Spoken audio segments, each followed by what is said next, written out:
I mentioned stealing a question from Dr. Chafee. I've stolen more than that. I actually stole a portion of your interview with him, with Mhm. his permission, to include in an episode we did a few weeks ago. That was a composite episode taken from lots of different guests talking about the blue zones. Yep.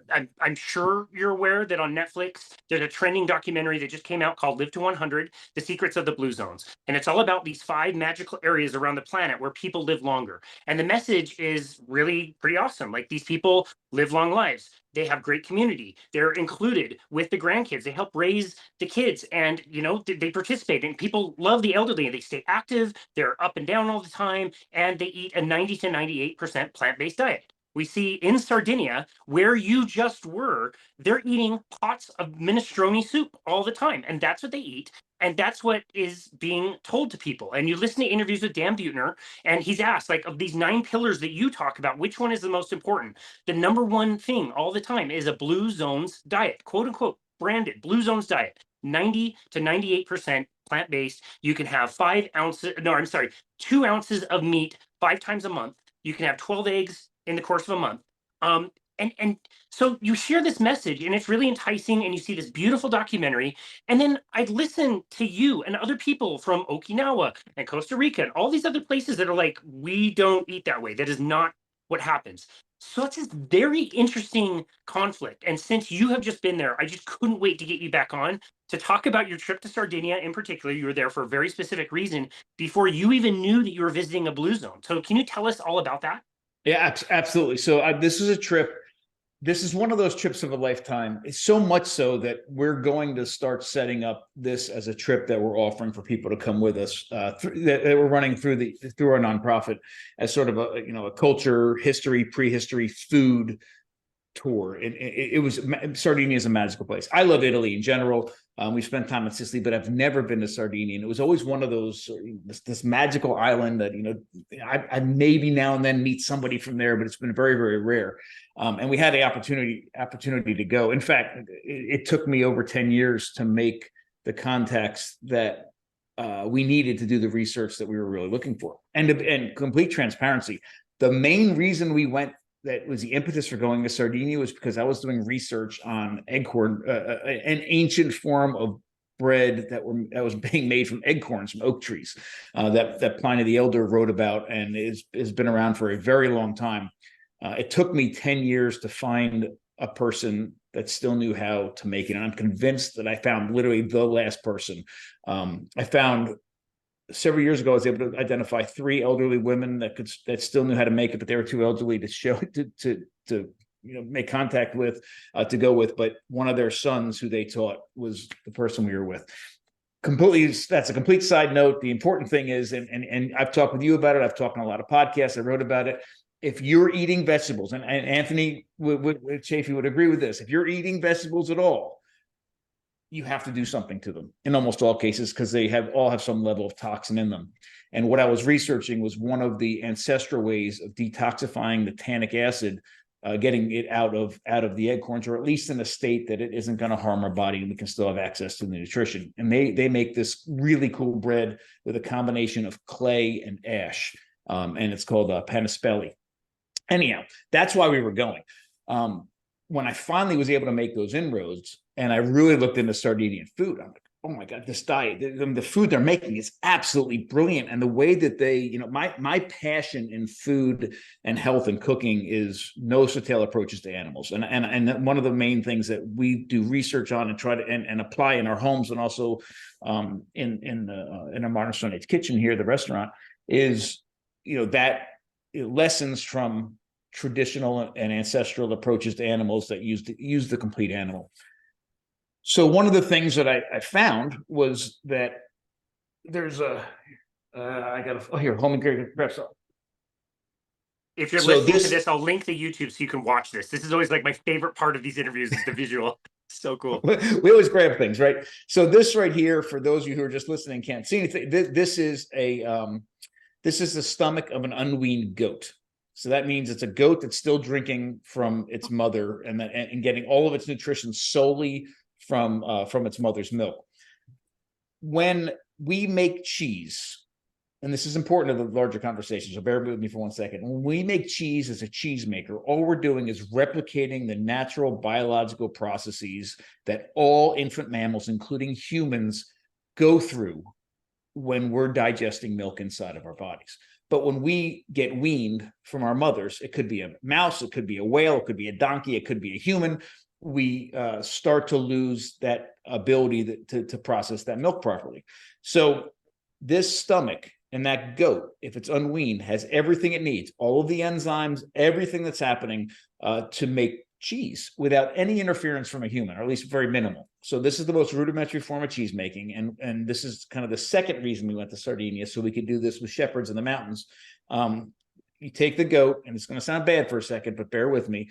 You have the goat drink from its mother, and then you kill the goat. You take the milk, or take the stomach out and tie the two ends, and one's the in and one's the out. Tie the two ends, and literally hang it up for 2 weeks. And 2 weeks later, you literally have cheese. It's all you have to do. The raw milk is in the process of fermenting. The internal component, digestive tract of the goat, especially in the stomach, has all the enzyme it needs, has a chymosin to start coagulating the milk. It all happens all on its own.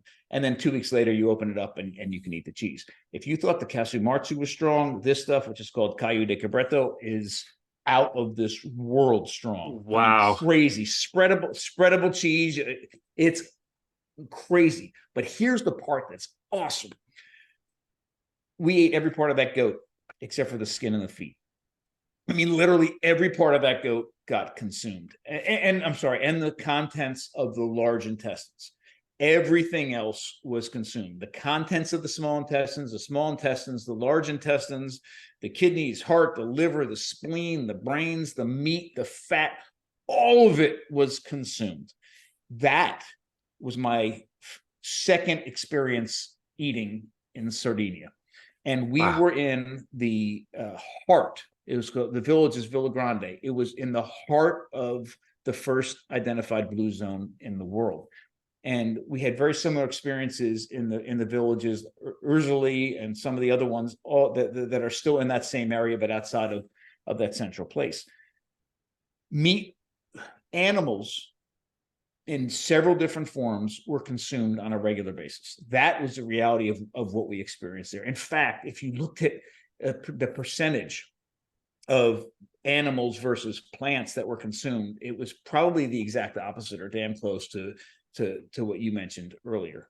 Here's some really important takeaways. First off, and you started it off beautifully, the reality is there's no one thing that allows something as complex as a human to live longer.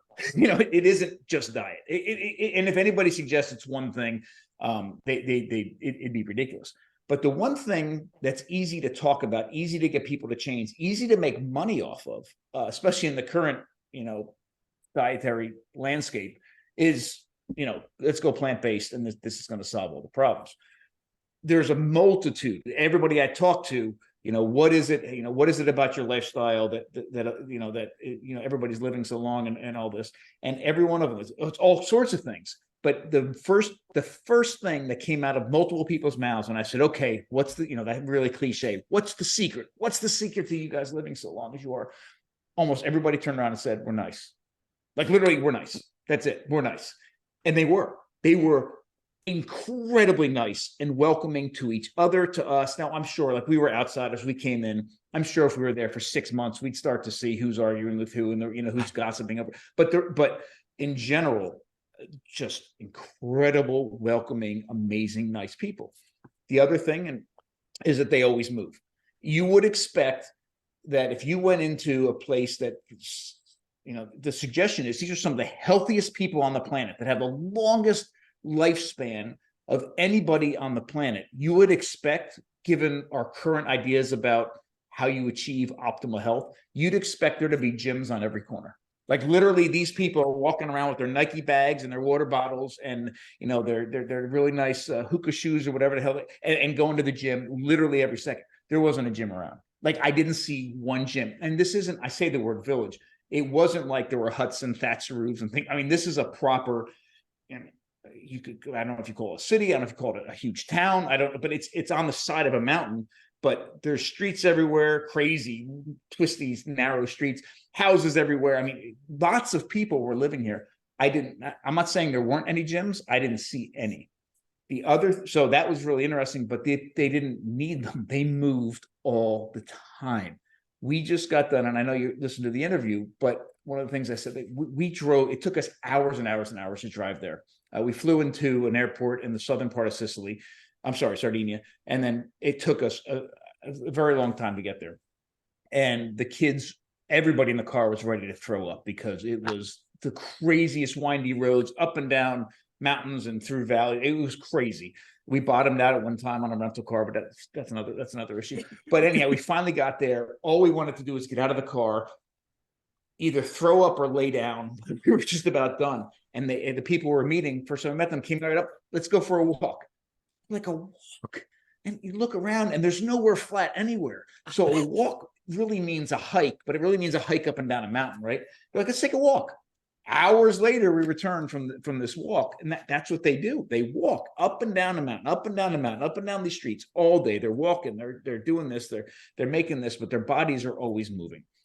The other thing that is incredibly interesting is that, and I really want to make this distinction between, lifespan, living to a certain age, dying to a certain age. I really feel like in this country and in places, in more of the kind of modern westernized world, when we talk about an age span or how long people are living, I really feel like the last 10, 20, 30 years of people's lives, of many people's lives, unfortunately, are going downhill very rapidly. And the quality of life just really isn't there. Are they alive? Are they breathing? Yes. But is the quality of life there? No. In many cases, not only were people living to these really incredibly, 100-year plus ages, they were mobile. Their minds were there. Their minds were sharp. They were smiling. They were moving around. I mean, and again, this is somewhat anecdotal because we weren't there for months on end, and we were with a limited amount of people. But what we observed from being there, the guy next to the house that we were staying in, with the family we were staying with, he was 100, I think 103 years old, something like this. Lived on the second floor of the house. There's no elevator. He lived completely by himself and was up and down the steps multiple times a day, carrying his groceries or carrying his food up and down and doing this, cooking for himself. I mean, that's the kind of, that was a really, the family that we were living with. The father of the house was 98, and he walked up and down the mountain every day, like every day. Wow. At 98 years old. And this seemed to be very, very common. So there was a lot of exercising. There was a lot of people visiting with one another. There was a lot of people laughing and telling stories and telling jokes. All of that stuff's incredibly important. And as far as diet, and I do think, and I don't know if this was intentional. I feel it probably is. A lot of that is conveyed in that Netflix series. Like there was a lot of these other things are going on and are important, but it almost seemed like a bait and switch thing. Sort of like, I'm going to show you all these things that are 100% true and valid and real and make sense. And then I'm going to throw this diet thing in, but you already trust me. So this must be real too. Right. I really got that sense.